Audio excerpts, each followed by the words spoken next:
మతిస్థిమితం లేక నోటికొచ్చిన పాటలు పాడుకుంటూ రోడ్లపై తిరుగుతున్న చెన్నమ్మ అనే అభాగ్యురాలిని హైదరాబాద్ సంతోష్ నగర్ పోలీసులు అమ్మానాన్న అనాథ ఆశ్రమానికి తరలించి ముందుగా తనను ఆశ్రమంలోని వైద్యశాలకు తీసుకువెళ్లగా వైద్యులు ప్రాథమిక వైద్య పరీక్షలు చేశారు.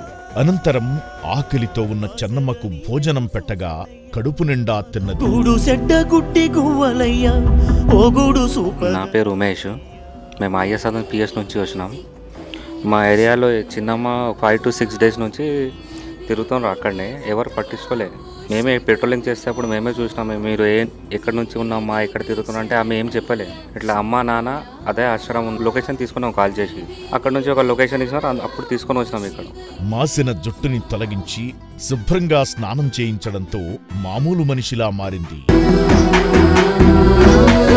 దిక్కులేని స్థితిలో తిరుగుతున్న అభాగ్యురాలిని ఆశ్రమానికి రప్పించుకుని పునర్జన్మనిచ్చిన శ్రీ పుణ్యలింగేశ్వర స్వామి దర్శనానికి తీసుకువెళ్లగా చెన్నమ్మ స్వామిని దర్శించుకుని శివానుగ్రహం పొందింది. ఈ వీడియో చూస్తున్న చెన్నమ్మ కుటుంబ సభ్యులు ఆశ్రమానికి వచ్చి ఇంటికి తీసుకువెళ్లాల్సిందిగా శ్రీశంకర గురూజీ కోరుతున్నారు.